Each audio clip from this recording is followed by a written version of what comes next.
to San Juan, Batangas.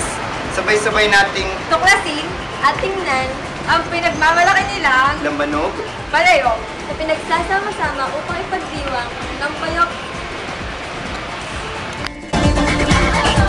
Minsay natuwa ang may likha, 7,000 pulo ang ginawa.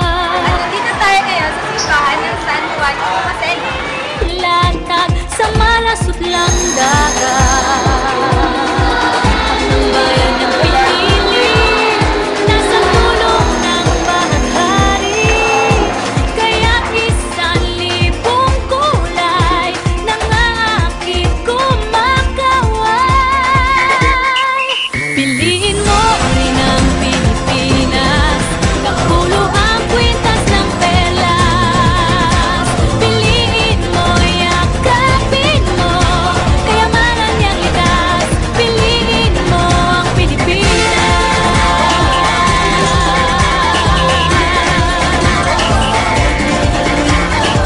Kasayahang di mabatid, ramdam sa bawat awit. Sama sisilang kita, mga puso'y lumilipad.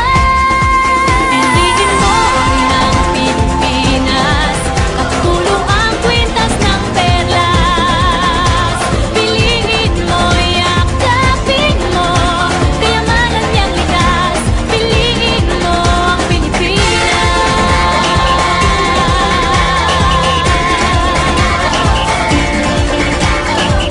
At ang ngiti ng may kapal, taglay ng bawat nilalang.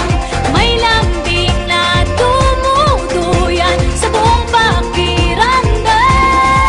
Piliin mo rin ang Pilipinas, kapulo ang kwintas ng perlas. Piliin mo, yakapin mo, kayamanan niyang likas. Piliin mo ang Pilipinas. Dito ay itinadhana, araw, buwan at mga tala, ganap na magniningning. Ano pong pangalan niyo? Ano pong pangalan niyo? Cynthia. ay ano po kaya? Opo. Kailan po kayo nag-umpisa? Dino nga ako. Opo. Wala po nagturo sa inyo. Kailan po talaga ang mismo parang pinaka-negasyon nila po.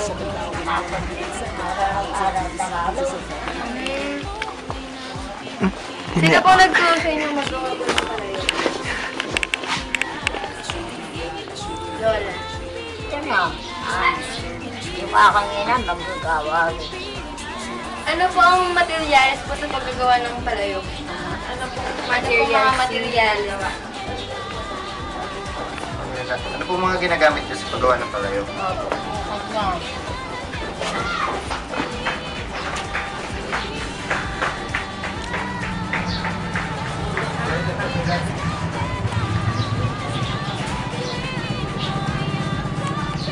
Marami yung nabili sa inyo ng palayo. Kayo ang pinaka nagsusupply ng palayo dito sa...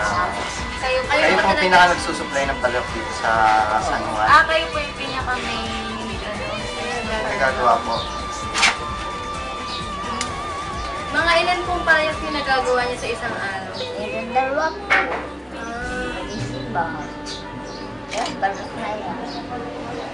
Pagtutuyuin na lang po ito. Oo. Tutuin niya kasi rin na po. Yung mga tangkapan. Ano po, iba-iba po ang size ng palayok? Oo.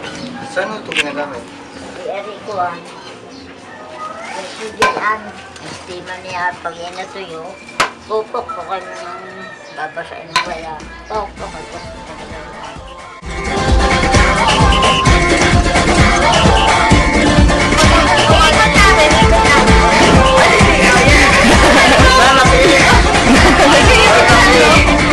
Binibigyan ko ha! Minsay natuwa ang may likha, 7,000 pulo ang ginawa. Mga hinias ay inilatag sa malas ng dagat. At ang bayan niyang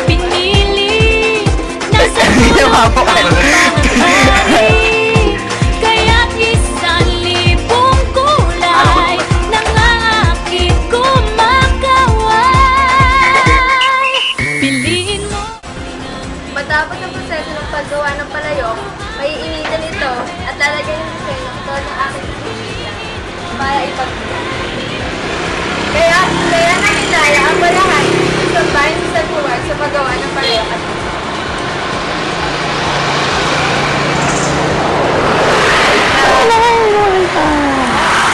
Kapatid, ramdam sa bawat awit. Sama sisig lang ilan, mga puso'y lumilipad. Piligin mo ng Pilipinas, at pulo ang kwintas ng perlas. Piliin mo, yakapin mo, kayamanan niyang likas. Piliin mo ang Pilipinas. Ito ba kinukuha sa niyo? Nilalagyan namin doon sa hanggang ngayon. Namin pinakukuluan ang mga tatlong May kapal, taglay ng pagkatapos mo ng pagpapakuluan, ano po mangyayari? pagtulo diyan, magiging lambadulan. Ang final product na po yun.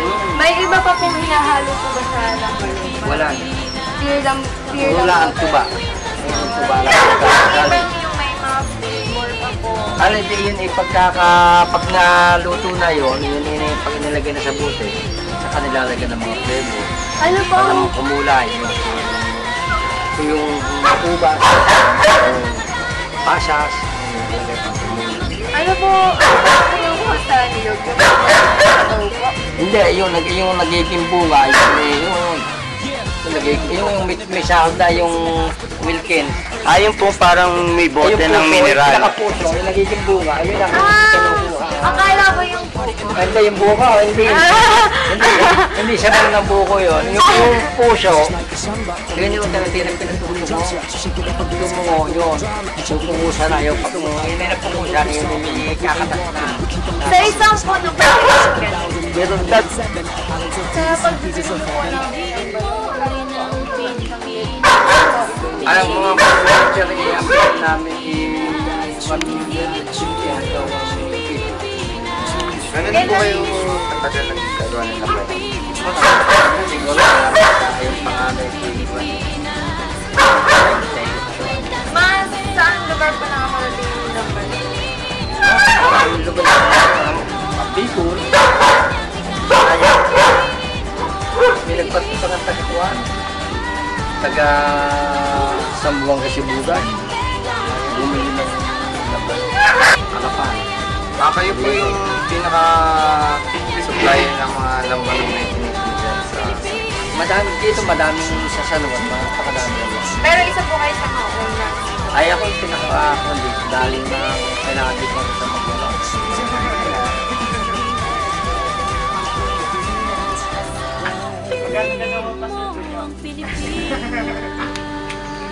Sa paggawa ng lambanog o sa proseso nito, pagkatapos kuhanin ang tuba mula sa niyog, iimbak muna ito gaya ng ating nakikita. Iimbak muna dito mga 2 o hanggang 3 araw. Pagkatapos isasayin ito sa nakikita nating napakalaking lutuan. Doon ay papakuluan ng ilang oras o minuto at iintayin doon na tumulo at yon magiging lambanog.